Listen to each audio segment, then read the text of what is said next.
Hi everyone. आज के video में देखेंगे बिहार स्टेट 2025 का आर्ट्स ऑफ टीचिंग का टॉप 30 मोस्ट इंपॉर्टेंट क्वेश्चन जो आपके एग्जाम के लिए काफ़ी ज़्यादा इंपॉर्टेंट है।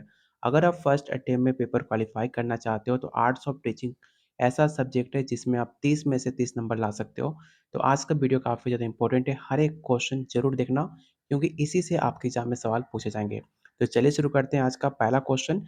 लेकिन उससे पहले अगर आप बिहार स्टेट 2025 की तैयारी कर रहे हो तो आपके लिए आर्ट्स ऑफ टीचिंग का जितना भी प्रीवियस ईयर क्वेश्चन है, साथ में 1000 से ज़्यादा आपको एमसीक्यू नए क्वेश्चन जो आपके सिलेबस के अकॉर्डिंग है, वो आपको मिलेगा सिर्फ 251 में।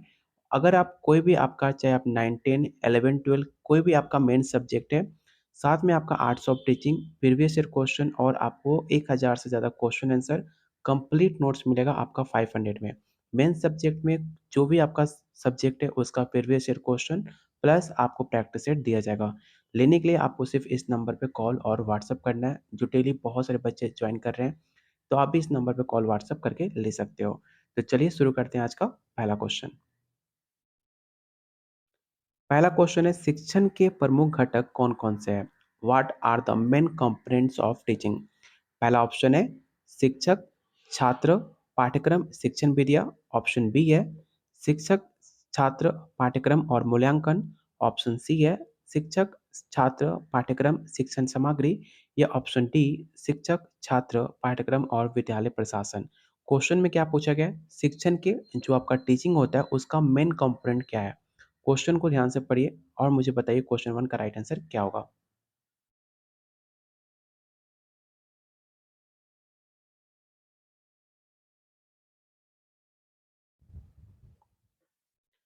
तो टीचिंग का मेन कंपोनेंट होता है ऑप्शन नंबर बी। अगर टीचर होगा, छात्र होगा, पाठ्यक्रम होगा और मूल्यांकन होगा, इन 4 घटकों से आपका मूल्यांकन होता है। तो ऑप्शन नंबर बी इसका राइट आंसर होगा। याद रखिएगा मैंने व्याख्या भी दिया है जिससे आप पढ़कर हर एक डाउट को आप क्लियर कर पाओ।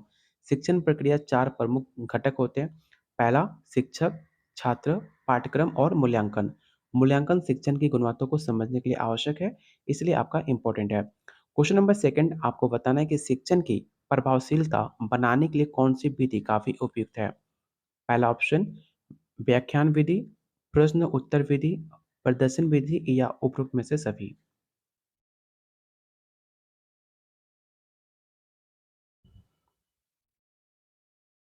तो क्वेश्चन टू का जो राइट आंसर होगा ऑप्शन नंबर डी होगा, ऑल ऑफ द अबव। काफी आसान क्वेश्चन था।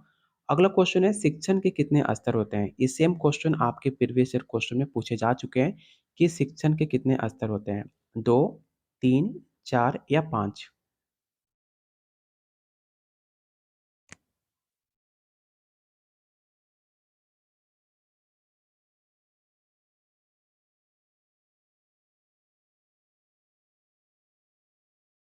तो क्वेश्चन थर्ड का जो राइट आंसर होगा ऑप्शन नंबर बी होगा। याद रखिएगा कि टीचिंग के जो 3 लेवल होते हैं, 3 प्रकार के होते हैं। पहला मेमोरी लेवल, दूसरा अंडरस्टैंडिंग और तीसरा रिफ्लेक्टिव लेवल। इसका आप स्क्रीनशॉट ले लेना, काफ़ी इंपॉर्टेंट है अगर आपने पेड नोट्स नहीं लिया है तो, क्योंकि क्वेश्चन कई बार एग्जाम में पूछा गया है। क्वेश्चन नंबर 4 है, कौन सा कारक प्रभावित शिक्षण में बाधा उत्पन्न कर सकता है? इन ऑप्शन को ध्यान से पढ़िए। Which factor can hinder effective teaching?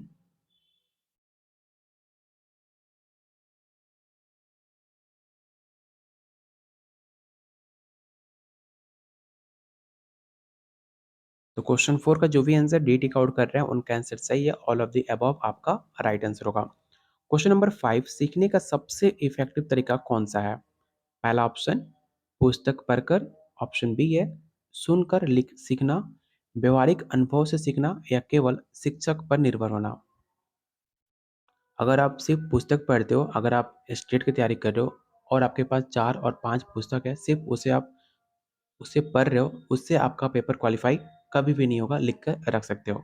सुनकर सीखना, कोई भी अगर आप यूट्यूब पे वीडियो देख रहे हो, सिर्फ मेरा वीडियो देख लो और आप सिर्फ वीडियो देख रहे हो, सिर्फ उसको सुन रहे हो, बाकी कोई भी आप एक्स्ट्रा काम नहीं कर रहे हो, कोई भी क्वेश्चन नोट डाउन नहीं कर रहे हो या फिर कुछ अलग प्रैक्टिस नहीं कर रहे हो, तो इससे भी आपका पेपर क्वालिफाई होने के काफ़ी कम चांसेस होते हैं।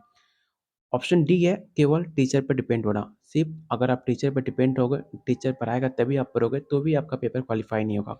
सबसे बेहतरीन तरीका होता है, किसी भी इफ़ेक्टिव तरीका होता है सीखने का, व्यवहारिक अनुभव से सीखना। जो आपका आर्ट्स ऑफ टीचिंग है, वो एक तरह का व्यवहारिक अनुभव से सीखने का सब्जेक्ट माना जाता है। इसलिए क्वेश्चन 5 का जो राइट आंसर होगा ऑप्शन नंबर सी हो जाएगा। क्वेश्चन नंबर 6, शिक्षण का मुख्य उद्देश्य क्या है? What is the main objective of teaching? पहला ऑप्शन छात्रों को रटना, ऑप्शन बी है छात्रों में समझ विकसित करना, ऑप्शन सी केवल परीक्षा में उत्तीर्ण करना, या ऑप्शन डी शिक्षक को ज्ञान बढ़ाना। अगर टीचर का ज्ञान बढ़ने से शिक्षण का मुख्य उद्देश्य कभी नहीं होता। टीचर का ज्ञान बढ़ेगा, उससे आपका क्या फ़ायदा होगा? तो कभी भी डी आपका राइट आंसर नहीं होगा।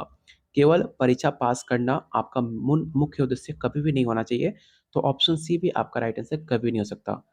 छात्र अगर आप सिर्फ रट्टा मारोगे, रट्टा मारने से क्या होगा, 2 से 4 दिन बाद आप उसे भूल जाओगे। तो रट्टा मारना कभी भी आपका पॉजिटिव पॉइंट नहीं रहता। सबसे बेटर ऑप्शन है ऑप्शन बी, छात्रों में समझ विकसित करना, ठीक है? ऑप्शन नंबर बी इसका राइट आंसर होगा। मैंने इसलिए आपको हर एक क्वेश्चन को व्याख्या दिया है, जिससे आप पढ़कर आसानी से हर एक क्वेश्चन को समझ पाओ। शिक्षण का मुख्य उद्देश्य छात्रों में केवल रटने की प्रवृत्ति विकसित ना करना, बल्कि उन्हें ज्ञान को समझने और लागू करने में सक्षम बनाना है। जो कि राइट आंसर होगा ऑप्शन नंबर बी। अगला क्वेश्चन है, कौन सा शिक्षण सिद्धांत अधिगम के लिए अधिक उपयोगी है? इन ऑप्शन को ध्यान से पढ़िए। Which teaching principle is the most effective of learning? एक बात याद रखना, मैंने आपको स्टार्टिंग में कहा था, अगर आप बिहार स्टेट क्वालिफाई करना चाहते हो, कोई भी सब्जेक्ट हो आपका, 9 10 11 12 में कोई भी आपका सब्जेक्ट हो, अगर आप चाहते हो फर्स्ट अटेम्प्ट में पेपर क्वालिफाई करना, उसके लिए आर्ट्स ऑफ टीचिंग आपका अच्छा होना चाहिए। 30 में से 30 नंबर ला सकते हो, इसका दावा है। अगर आप सिर्फ प्रैक्टिस करते हो क्वेश्चन को, कुछ भी एक्स्ट्रा आपको नहीं करना, सिर्फ क्वेश्चन डेली अगर आप 30 क्वेश्चन भी बनाते हो, 30 में से 30 नंबर ला सकते हो। बस सिवाय आप रट्टा मत मारना, क्वेश्चन को समझकर जो मैंने व्याख्या दे रहा हूँ, उसे आप पढ़कर क्वेश्चन को सॉल्व करना। उसके बाद आप कोई भी क्वेश्चन आप आर्ट्स ऑफ टीचिंग के एग्जाम में आ जाए, आपको 30 में से 30 नंबर लाने से कोई नहीं रोक सकता, इसका दावा है।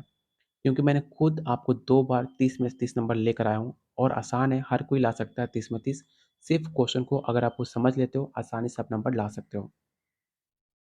तो क्वेश्चन नंबर 7 का जो भी आंसर डी टिक आउट कर रहे हैं, उनका आंसर सही है। उपरोक्त में से सभी आपका राइट आंसर होगा, इसे आप याद रखिएगा। अगला क्वेश्चन आपको बताना है कि सिस्कन में बाल केंद्रित शिक्षा का क्या अर्थ है? What does child centre education mean in teaching? In option को ध्यान से पढ़िए और बताइए कि शिक्षा कौशल में बाल केंद्रित शिक्षा का क्या अर्थ होता है? देखो, पहला ऑप्शन है शिक्षक सबसे महत्वपूर्ण होता है। कभी भी टीचर इंपॉर्टेंट नहीं होता। अगर आपसे क्वेश्चन में पूछा गया है चाइल्ड सेंटर एजुकेशन के बारे में, तो कभी भी टीचर इंपॉर्टेंट नहीं होता। केवल किताब पर ध्यान देना, किताब पर सिर्फ ध्यान देने से नहीं होता। किताब आप बच्चे को पढ़ा रहे हो लेकिन बच्चे को समझ नहीं आ रहा, तो केवल किताब आपका इंपॉर्टेंट नहीं होता। ऑप्शन डी है छात्र को अनुशासन में रखना। सिर्फ अगर छात्र को डांटते रहते हो, उनको अनुशासन रख रहे हो, तो भी बच्चा आपका नहीं पढ़ेगा। तो ये ऑप्शन आपका नेगेटिव है, ठीक है? जो राइट आंसर होगा ऑप्शन नंबर बी होगा। याद रखना, आर्ट्स ऑफ टीचिंग में ऐसे ऑप्शन को हम खोजते हैं जो आपका पॉजिटिव है।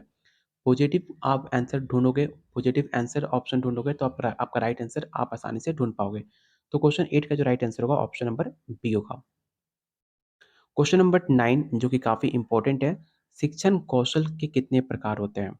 इस क्वेश्चन को याद रखना, ये सेम क्वेश्चन आपके एग्जाम में पूछे जा चुके हैं। पहला ऑप्शन है 5, 7, 10 या 15।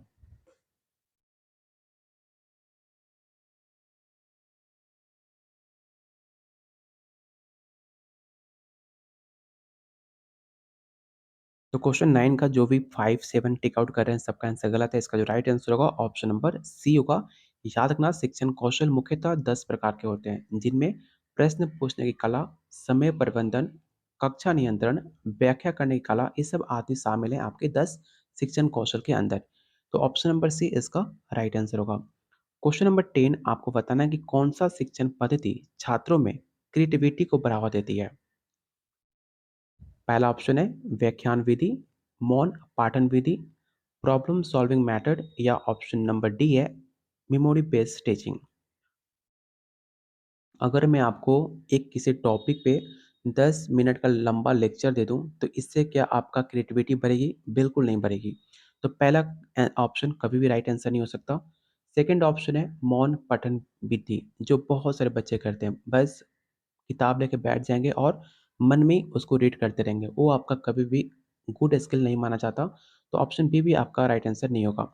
मेमोरी बेस्ड टीचिंग मतलब आप सिर्फ रट्टा मार रहे हो, अपने दिमाग में सेव कर रहे हो, वो भी आपका क्रिएटिविटी का निशानी नहीं होता। क्रिएटिविटी का मतलब होता है कि कोई भी प्रॉब्लम को सॉल्व करना, समस्या समाधान विधि, जो कि राइट आंसर होगा option number C. Question number 11 आपको बताना है कि ब्लूम का टैक्सोनॉमी किससे संबंधित है? अगर आपने सीटेट या फिर सीटीपी पढ़ी होगी, आपने बीएड किया होगा, उसमें आपको पढ़ना होता है ब्लूम का टैक्सोनॉमी। तो किससे संबंधित है आपको ये बताना है। पहला ऑप्शन है शिक्षण विधियाँ, सीखने के स्तर, कक्षा प्रबंधन या ऑप्शन डी मूल्यांकन तकनीक।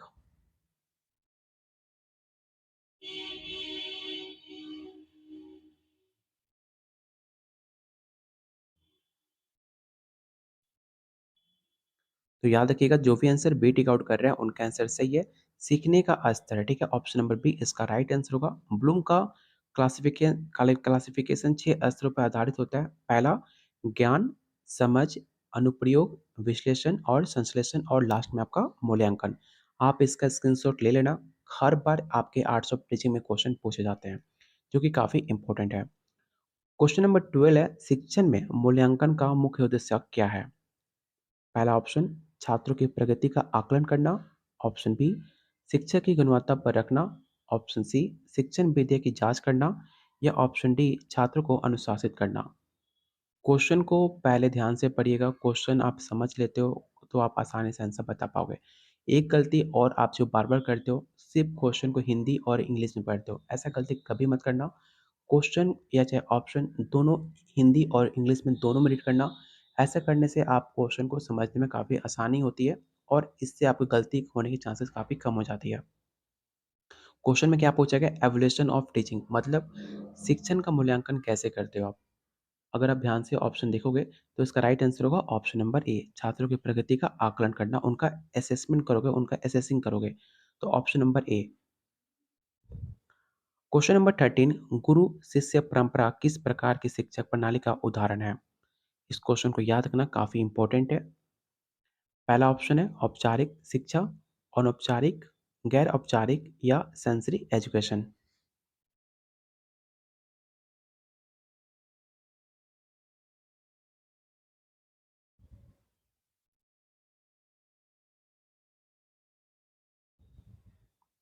जो भी आंसर ए कर रहे हैं, सी कर रहे हैं, सबका आंसर गलत आ रहा है। इसका जो राइट आंसर होगा ऑप्शन नंबर बी होगा, अनौपचारिक इनफॉर्मल एजुकेशन। गुरु शिष्य परंपरा एक अनौपचारिक शिक्षा प्रणाली है, जहाँ पर शिक्षा डायरेक्ट अनुभव और व्यवहारिक ज्ञान पर आधारित होती है। उसे कहा जाता है इनफॉर्मल एजुकेशन। इसे आप याद रखिएगा। क्वेश्चन नंबर 14 शिक्षण में अनुशासन बनाए रखने के लिए कौन सा कारक काफी इंपॉर्टेंट है? इन ऑप्शन को ध्यान से पढ़िए और आप लोगों से रिक्वेस्ट है प्लीज़ वीडियो को लाइक और शेयर जरूर करना। अगर आप चाहते हो डेली आपको ऐसे ही आर्ट्स ऑफ टीचिंग का डेली प्रैक्टिस सेट कराया जाए, तो प्लीज़ वीडियो को लाइक और शेयर जरूर करना, जिससे मुझे मोटिवेशन मिले आप लोग के लिए और बेहतरीन से बेहतरीन कंटेंट लाने का। तो क्वेश्चन 14 का राइट आंसर क्या होगा आपको ये बताना है कमेंट बॉक्स में, और आप लोग ट्राई करते रहना कमेंट बॉक्स में आंसर टाइप करने का, क्योंकि जब आप आंसर कमेंट बॉक्स में टाइप करते हो आंसर आपको ऑटोमेटिक याद होता है और आपका ध्यान जो है वीडियो पे रहता है। तो जो भी आंसर सी टिक आउट कर रहे हैं उनका आंसर सही है। कक्षा का इफेक्टिव प्रबंधन, अनुशासन बनाए रखने के लिए शिक्षक को इफेक्टिव कक्षा प्रबंधन रणनीति का उपयोग करना चाहिए, ना कि केवल कठोरता को अपनानी चाहिए। अगर अभी तक आपने टेलीग्राम ग्रुप को ज्वाइन नहीं किया है, तो इस ग्रुप को जरूर ज्वाइन करना। चाहे आप बीपीएससी तैयारी 4 हो, चाहे स्टेट सेकंड पेज, हर एक अपडेट आपको इस ग्रुप में पोस्ट किए जाते हैं। हर एक अपडेट आपको मिलेगा। साथ में जो हम संडे को एक ऑनलाइन टेस्ट सीरीज ऑर्गेनाइज करते हैं, जिसमें आपको हर कोई इसे ज्वाइन कर सकता है। तो इसे टेलीग्राम ग्रुप को ज़रूर आप लोग ग्रुप को ज्वाइन करना। यहाँ पे संडे को लिंक शेयर किया जाता है आर्ट्स ऑफ टीचिंग का, जिसे आप टेस्ट सीरीज अटेम्प्ट कर सकते हो फ्री ऑफ कॉस्ट। तो इस ग्रुप को जरूर ज्वाइन कीजिएगा, जिसका लिंक डिस्क्रिप्शन बॉक्स और कमेंट बॉक्स में पिन कर रखा है। क्वेश्चन नंबर 15 है अधिगम की प्रक्रिया में सबसे महत्वपूर्ण तत्व क्या है? पहला ऑप्शन टीचर, छात्र, पाठ्यक्रम या अनुभव।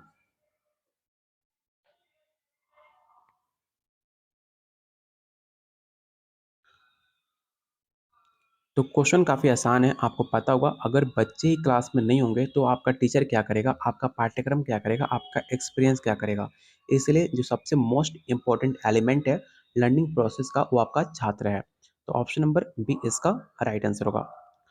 अगला क्वेश्चन है, शिक्षण में कौन सा सिद्धांत को पार्ट वेल मेथड कहा जाता है?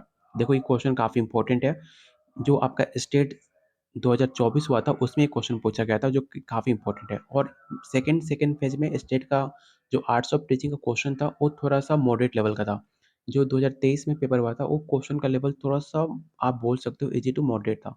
लेकिन आपका जो स्टेट 2024 हुआ था उसमें जो क्वेश्चन का लेवल था वो आपका मॉडरेट लेवल का था। तो आप मत सोचना क्वेश्चन आसान होते हैं, आप ऐसे ही क्वालीफाई कर जाओगे, गलती बिल्कुल मत करना। मस्त एकदम शानदार मौका है, फरवरी लास्ट तक आपका नोटिफ़िकेशन आउट हो जाएगा और आप मार्च लास्ट तक आपको पेपर देखने को मिल सकता है। तो आपके पास काफ़ी कम टाइम है, कोई भी गलती मत करना जिससे आपका स्टेट क्वालीफाई ना हो और बीपीएससी टीआरई 4 में ना बैठ पाओ। कोई भी रिस्क लेने की ज़रूरत नहीं है, आप बेहतरीन प्रैक्टिस करो, आप आसानी से पेपर क्वालीफाई कर जाओगे। इसके लिए हम आपको हर चीज़ गाइड करेंगे, जो भी पेड नोट्स लेंगे, ठीक है? तो क्वेश्चन 16 आपको बताना है कि पार्ट होल मेथड का शिक्षण का सिद्धांत किसे कहा जाता है? पहला ऑप्शन है अधिगम सिद्धांत, ऑप्शन बी है होलिस्टिक शिक्षण, ऑप्शन सी संयुक्त शिक्षण विधि या विखंडन विधि।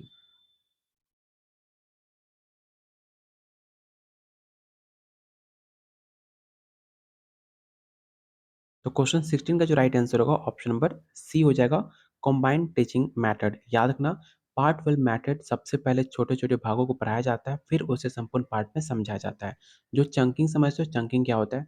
चंकिंग होता है एक चीज़ को छोटे-छोटे खंड में बाँट देना। जैसे कि हम जब हम बचपन में छोटे थे, तो हर कोई छोटा होता है बचपन में, तो जो एक रोटी होता है, जब हम पेट में जब भूख बढ़ जाती है, पेट पूरा फुल हो जाता है और आपके पास एक रोटी बच जाती है, तो मम्मी क्या करती थी, रोटी को छोटे-छोटे टुकड़े में बाँट देती थी और बोलती थी कि एक-एक निवाला खा लो। तो ऐसे हम लोग खाना खा लेते हैं, वैसे होता है चंकिंग। जब आप छोटे-छोटे भागों को डिवाइड कर लेते हो, फिर उसे संपूर्ण पाठ को आप रेडी कर लेते हो, उसे कहा जाता है संयुक्त शिक्षण विधि। तो ऑप्शन नंबर सी इसका राइट आंसर होगा। क्वेश्चन नंबर 17, शिक्षण प्रक्रिया में हेडन का प्रयोगात्मक शिक्षण सिद्धांत किस पर आधारित होता है? आपको ये बताना है, तो पहले इन ऑप्शन को रीड कर लीजिए, फिर बताइए क्वेश्चन 17 का राइट आंसर क्या होगा?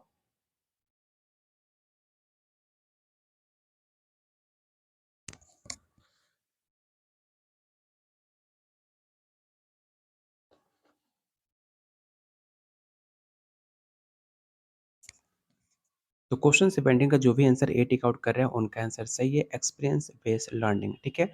देखो, सबसे पहले क्या करना, मैं आपको बीच बीच में इसलिए बोल रहा हूँ कि जो मेरा एक्सपीरियंस है मैं आपको बताने की कोशिश कर रहा हूँ कि क्वेश्चन कैसे बनाते हैं। कभी भी किसी क्वेश्चन में आप फंसो, आपको समझ नहीं आ रहा हो कि आंसर क्या सही है क्या गलत है, उस टाइम आपको सबसे पहले नेगेटिव जो वर्ड है उसे पहले कट करना चाहिए। जैसे कि मेमोरी डेवलपमेंट आपका पहले कट हो जाएगा, देखते ही कट कर दो। दूसरा हो गया साइकोलॉजिकल टेस्ट, इसे कट करो। थर्ड आपका फंडामेंटल है, क्योंकि इसमें ऑप्शन ए क्यों हम राइट आंसर कर रहे हैं, क्योंकि इसमें बात की जा रही है एक्सपीरियंस, आपकी जो आपका एक्सपीरियंस है उसके बेसिस पे आपका जो अधिगम होता है वो सबसे अच्छा माना जाता है, वो आपका प्लस पॉइंट है। इसलिए इसका जो राइट आंसर होगा ऑप्शन नंबर ए होगा। क्वेश्चन नंबर 18 आपको बताना है कि शिक्षण में जीन पियाजे का संज्ञानात्मक विकास सिद्धांत किससे संबंधित है? आपने पढ़ा होगा कॉग्निटिव डेवलपमेंट थ्योरी, जो कि एक जीन पियाजे के द्वारा दी गई सिद्धांत है। जीन पियाजे कहाँ के रहने वाले थे? तो स्विट्जरलैंड के रहने वाले थे, आपको ये पता होगा। इन्होंने कितने अपने स्टेज बताए थे? इन्होंने 4 स्टेज बताए थे। कौन-कौन सा? तो पहला था सेंसरी, दूसरा था प्री ऑपरेशनल, तीसरा था कंक्रीट और चौथा था, मुझे बताओ चौथा क्या था? ठीक है, आपको बताना है कि चौथा स्टेज क्या था, मुझे कमेंट बॉक्स में चाहिए इसका आंसर। तो पहले मुझे बताओ कि क्वेश्चन 18 का राइट आंसर क्या होगा? बालकों का संज्ञानात्मक वृद्धि, शिक्षकों का शिक्षण शैली, सामाजिक अधिगम या भाषा विकास। अगर आपने पढ़ा होगा, जस्ट मैंने आपको बताया था कि बालकों के बारे में बात करते हैं जीन पियाजे, जो कि राइट आंसर होगा ऑप्शन नंबर ए। ठीक है, मैं यहाँ पर लिख देता हूँ, जो जिन्होंने कमेंट किया है अच्छी बात है, जिन्होंने कमेंट नहीं किया आप इस वीडियो को देखना ध्यान से। पहला होता है सेंसरी, जिसका टाइम ऑफ पीरियड होता है 0 से 2 वर्ष। तीसरा सेकंड होता है प्री ऑपरेशनल, जिसका टाइम ऑफ पीरियड होता है 2 से 5। तीसरा होता है आपका कंक्रीट, जिसका टाइम ऑफ पीरियड होता है 6 से 11। चौथा होता है आपका फॉर्मल, ठीक है, जिसका टाइम ऑफ पीरियड होता है 11 से 16, कहीं-कहीं पे आपको 17 देखने को मिलेगा। ये सब आपके बालकों का संज्ञानात्मक वृद्धि से संबंधित था। तो ऑप्शन नंबर ए इसका राइट आंसर होगा। क्वेश्चन नंबर 19 आपको बताना है कि डिस्कवरी लर्निंग का मुख्य उद्देश्य क्या है? पहला ऑप्शन है छात्रों को समस्या को हल करने की क्षमता विकसित करना, रटने की प्रवृत्ति को बढ़ावा देना, केवल व्याख्यान पर निर्भर रहना या ऑप्शन नंबर डी टीचरों को अधिक स्वतंत्र बनाना। सबसे पहले क्वेश्चन 19 में आप क्या करोगे? सबसे पहले जो नेगेटिव वर्ड है उसे पहले कट करो, आपको आसानी से आप राइट आंसर ढूँढ पाओगे।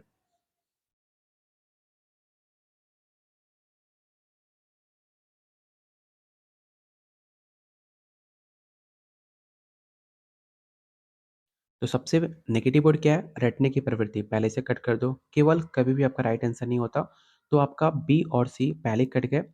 तीसरा है टीचरों पे अधिक स्वतंत्र बनना, मतलब आप टीचर पे अधिक डिपेंड हो जाते हो।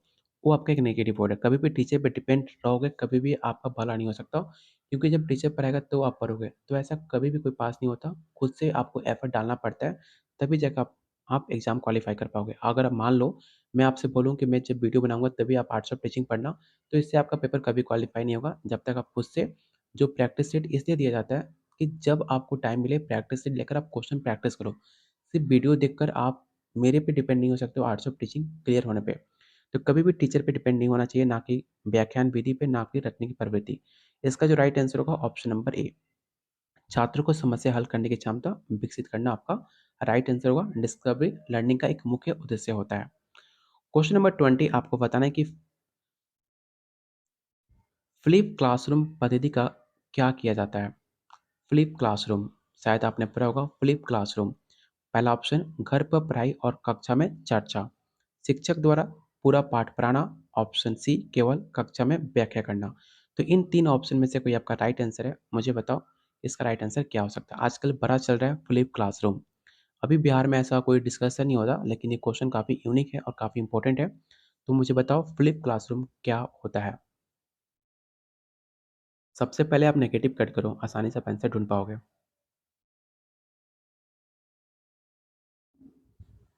देखो पहला सी पहले कट कर दो, केवल कक्षा में व्याख्या, कभी भी कक्षा व्याख्या नहीं होता। पहले आपका ऑप्शन सी कट गया।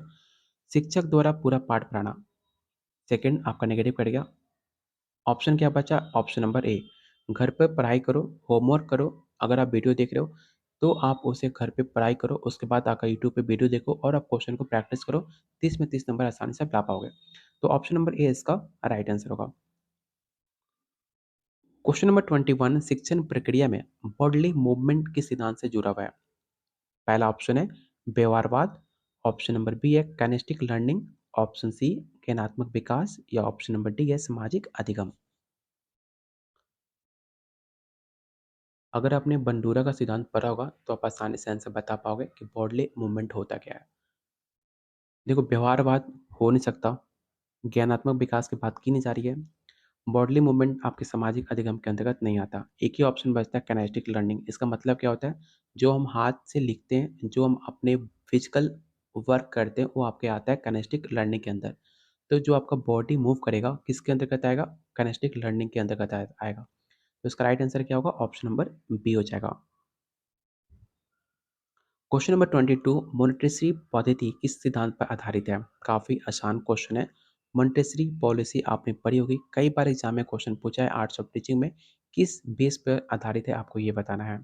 पहला ऑप्शन है स्वतंत्र अधिगम, ऑप्शन बी है स्मृति आधारित शिक्षण, ऑप्शन सी रटने की प्रवृत्ति या ऑप्शन नंबर डी अनुशासन केंद्रित शिक्षा।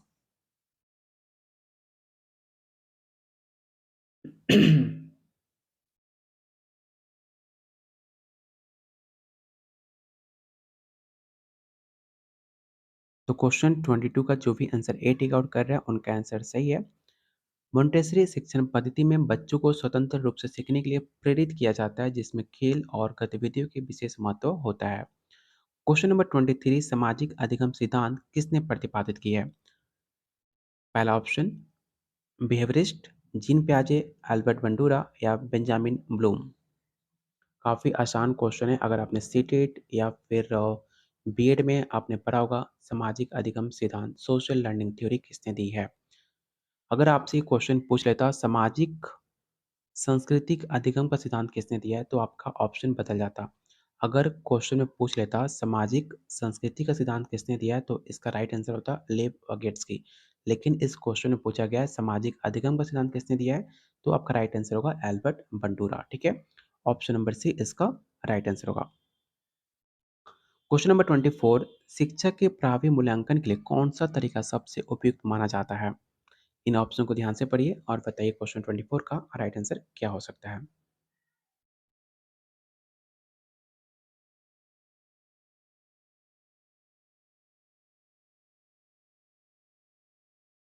तो क्वेश्चन 24 का जो भी आंसर डी टिक आउट कर रहे हैं, उनका आंसर सही है। ऑप्शन नंबर डी इसका राइट आंसर होगा। एक इफेक्टिव शिक्षक मूल्यांकन के छात्रों का परीक्षा परिणाम, कक्षा निरीक्षण और छात्र फीडबैक सभी महत्वपूर्ण होते हैं। क्वेश्चन नंबर 25, हेडन का ऑडियो लिंगुअल विधि किससे संबंधित है? पहला ऑप्शन है भाषा शिक्षण, गणित शिक्षण, विज्ञान शिक्षण या शारीरिक शिक्षा।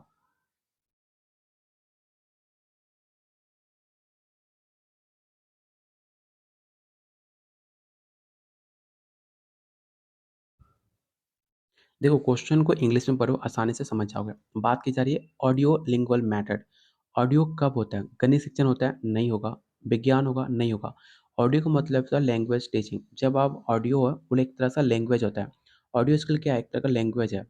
आप सुन रहे हो, एक तरह का लैंग्वेज का स्किल है। तो ऑप्शन नंबर ए इसका राइट आंसर होगा। इसलिए मैंने कहा था, कभी भी क्वेश्चन को सिर्फ एक लैंग्वेज में मत पढ़ना, हिंदी और इंग्लिश दोनों में पढ़ना।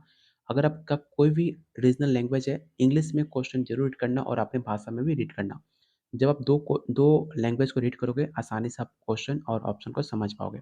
आंसर को आसानी से फाइंड कर पाओगे। क्वेश्चन नंबर 26 है, इंटरैक्टिव टीचिंग का मुख्य उद्देश्य क्या है?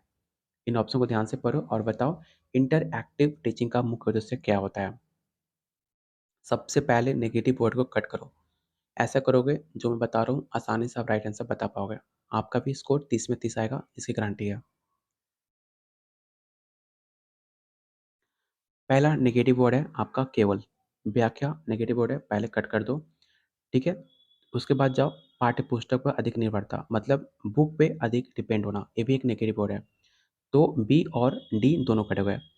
डी सी ऑप्शन है, विद्यार्थियों को स्वतंत्र रूप से कार्य कर देना, ठीक है? बिल्कुल सही है। अगर मतलब जो स्टूडेंट होते हैं, उनको पूरा अलाउ करो अपने मन से कार्य करने का।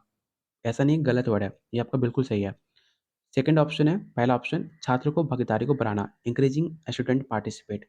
2 ऑप्शन है, दोनों पॉजिटिव है। ऐसे ऑप्शन में आप कंफ्यूज हो सकते हो और गलत आंसर टिक आउट करोगे। क्वेश्चन जो एग्जामिनर बनाता है, बिल्कुल ऐसे ही बनाता है, जहाँ पे आप कंफ्यूज हो कि 2 ऑप्शन में से किसका एक आंसर मैं टिक आउट करूँ, और ऐसे ऑप्शन में आप गलती करते हो। तो उस टाइम आपको क्या करना है, उस टाइम आपको देखना है कि दोनों में से सबसे बेहतरीन ऑप्शन क्या है। आप उस जगह पे होते तो आप क्या करते, आपको ये देखना है। ठीक है? तो इसका राइट आंसर क्या होगा? ऑप्शन नंबर ए होगा, क्योंकि जब छात्र पार्टिसिपेट करेंगे, तो उनकी भागीदारी बढ़ेगी और उनका इंटरैक्टिव होगा एक-दूसरे के बच्चे। क्योंकि क्वेश्चन में पूछा गया इंटरएक्टिव, मतलब इंटरैक्टिव मतलब क्या होता है? जब आपस में आप बात करोगे, इंटरैक्ट करोगे, उसे कहा जाता है इंटरएक्टिव। तो आपका राइट आंसर ए हो जाएगा, ठीक है? ना कि ऑप्शन सी होगा। क्वेश्चन नंबर 27 आपको बताना है कि कंस्ट्रक्टिविज़्म किस पर केंद्रित है? कंस्ट्रक्टिविज़्म किस पर केंद्रित है, आपको ये बताना है। पहला ऑप्शन है छात्रों के अनुभव और ज्ञान के निर्माण पर, रटने की प्रक्रिया, केवल शिक्षक के निर्देश पर, या ऑप्शन डी परीक्षा आधारित अधिगम।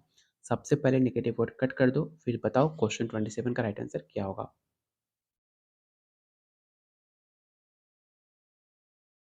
तो सारे बच्चे का आंसर ए आ रहा है, बिल्कुल आप लोग सही कर रहे हो। ऑप्शन नंबर ए इसका राइट आंसर होगा। Question number 21, problem solving teaching का पहला चरण क्या होता है? अगर मान लो कोई भी क्वेश्चन को आप सॉल्व कर रहे हो, उसका पहला स्टेप आप क्या करोगे, आपको ये बताना है। समस्या की पहचान करोगे, समाधान लागू करोगे, परिणामों का मूल्यांकन करोगे, या निष्कर्ष करोगे। अगर आप मैथ का क्वेश्चन देखते हो, तो सबसे पहले आप रूल लगाते हो, या फिर पहले मूल्यांकन कर लेते हो कि मुझसे होगा कि नहीं होगा, या फिर उस पहले निष्कर्ष निकाल लेते हो। सबसे पहले कुछ भी प्रॉब्लम होता है, उसकी पहचान करते हैं कि प्रॉब्लम कैसा है, छोटा है, बड़ा है, या मुझसे होगा कि नहीं होगा, पहले उसकी पहचान करते हैं, उसका आइडेंटिफ़ाई करते हैं। तो ऑप्शन नंबर ए इसका राइट आंसर होगा। क्वेश्चन नंबर 29, ब्लूम का टैक्सोनॉमी संज्ञानात्मक क्षेत्र का उच्चतम स्तर कौन-सा है? मतलब जो ब्लूम का टैक्सोनॉमी है, जो मैंने 6 तरह का होता है, उसमें मैंने आपको बताया भी था और मैंने आपसे कहा भी था कि आप इसका स्क्रीनशॉट ले लेना, काफ़ी इम्पोर्टेंट है। अगर मैंने कहा है कि इम्पोर्टेंट है, तो कोई बात होगा तभी मैंने इम्पोर्टेंट कहा होगा। तो उसके अंदर जो 6 टैक्सोनॉमी थे, उसमें सबसे उच्चतम स्तर पर कौन होता है, आपको ये बताना है। तो पहला ऑप्शन है स्मरण, ऑप्शन बी है अनुप्रयोग, ऑप्शन सी है मूल्यांकन और ऑप्शन डी है सृजन। तो इसका राइट आंसर होगा ऑप्शन नंबर डी। क्रिएटिंग आपका सबसे उच्चतम स्तर पे होता है, ठीक है? ऑप्शन नंबर डी इसका राइट आंसर होगा। और आज का लास्ट और मोस्ट इम्पोर्टेंट क्वेश्चन आपको बताना है कि संपूर्ण भाषा दृष्टिकोण किससे संबंधित है? होल लैंग्वेज अप्रोच किससे संबंधित है, आपको ये बताना है। भाषा शिक्षण से, गणित शिक्षण, विज्ञान या शारीरिक शिक्षा। और आप लोगों से रिक्वेस्ट है, अभी तक आपने वीडियो को लाइक एंड शेयर नहीं किया है तो प्लीज़ वीडियो को लाइक एंड शेयर करना। जितने लोग वीडियो देख रहे हो प्लीज़ उतना लाइक होना चाहिए वीडियो पे। अगर आप चाहते हो डेली आपको आर्ट्स ऑफ टीचिंग से क्लास कराया जाए जिससे आपके एग्जाम में काफ़ी हेल्पफुल होगा। 30 में 30 अगर लाने का अगर आप भी चाहते हो, आपका स्कोर आर्ट्स ऑफ टीचिंग में 30 है, सब कोई वीडियो को लाइक और शेयर करना जिससे मुझे मोटिवेशन मिले आप लोग के लिए और डेली बेहतरीन से बेहतरीन कंटेंट लाने का। तो प्लीज़ लाइक और शेयर ज़रूर करना। क्वेश्चन नंबर 30 का इसमें किसी का भी आंसर गलत नहीं आ रहा क्योंकि मैंने आपको जस्ट बताया था। क्वेश्चन में पूछा गया लैंग्वेज के बारे में। लैंग्वेज से रिलेटेड एक ही ऑप्शन दिख रहा है वो है आपका भाषा शिक्षण, जो कि राइट आंसर होगा ऑप्शन नंबर ए। तो टोटल यहाँ पे टॉप 30 क्वेश्चन खत्म होते हैं। आपको बताना है कि आउट ऑफ 30 आपने कितने क्वेश्चन सही किए आउट ऑफ 30। ठीक है? अगर आप हमारे साथ नोट्स लेना चाहते हो, जो आपको सिर्फ़ आर्ट्स ऑफ टीचिंग का ₹251 के अंदर आपको जितने भी स्टेट का प्रीवियस ईयर क्वेश्चन है, वो आपको दिया जाएगा। साथ में एक्स्ट्रा 1000 से ज़्यादा क्वेश्चन दिया जाएगा, जिससे आप प्रैक्टिस कर पाओ अपने एग्ज़ाम के पॉइंट ऑफ व्यू से। इतना कंप्लीट कर लेते हो, आपको तो 30 में से 30 लाने से कोई नहीं रोक सकता, इसका दावा है। ठीक है? कोई भी डाउट होता है, आप मुझसे कॉल, व्हाट्सएप से बात भी कर सकते हो। मैं खुद आपको गाइड कर दूँगा, कैसे पढ़ना है, क्या-क्या पढ़ना है, किस तरह तैयारी करो, आपका पेपर क्वालीफाई हो जाएगा।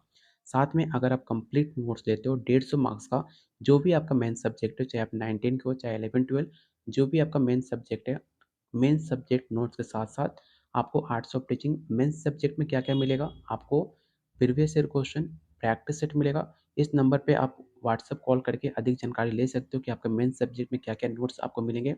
साथ में आर्ट्स ऑफ टीचिंग जो 251 में दिया जा रहा है, वो सब कुछ मिलेगा ₹500 के अंदर, साथ में आपका मेन सब्जेक्ट के साथ। जो डेली बहुत सारे बच्चे जो ले रहे हैं नोट्स, आप भी ले सकते हो इस नंबर पे कॉल, व्हाट्सएप करके। अगर आप सीरियस हो, स्टेट क्वालीफाई करना चाहते हो फर्स्ट अटेम्प्ट में, तो इस नंबर पे ज़रूर कॉल बात करो। आपको मैं बेटर गाइड करूँगा क्योंकि मैंने ऑलरेडी कितनी बार स्टेट क्वालीफाई कर चुका हूँ। आपको मैं बेटर गाइड करूँगा कैसे एग्ज़ाम आप भी फर्स्ट अटेम्प्ट में क्वालीफाई कर सकते हो। मिलते हैं बहुत जल्द अगले वीडियो में, तब तक के लिए कीप वॉचिंग, कीप शेयरिंग।